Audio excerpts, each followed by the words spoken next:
A timeline is a slicer that is applied to date fields.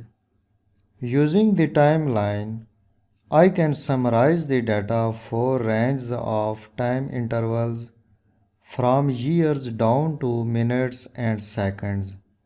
I want to see how these customer orders break down by date.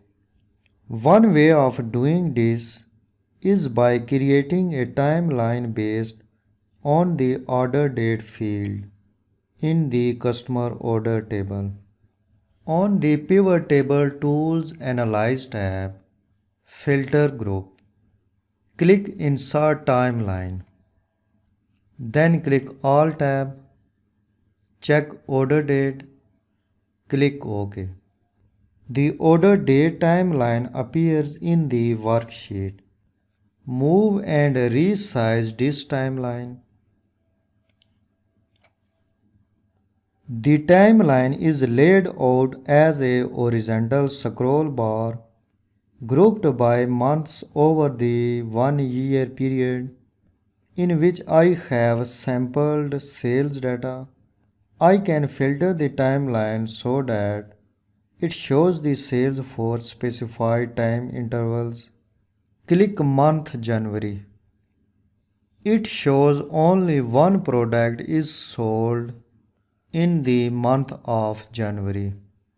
It also shows the name of 2 stores.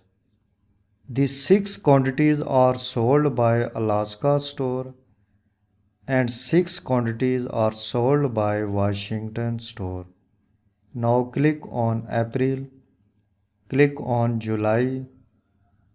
In the month of July, PivotTable shows 11 products are sold by Washington store and 5 products are sold by Alaska store.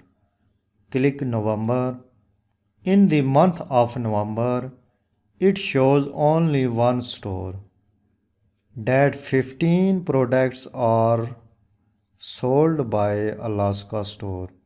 To see all products in the pivot table, clear the filter. Click Clear Filter button. In this way, the timeline slicer is added in the pivot table to analyze data.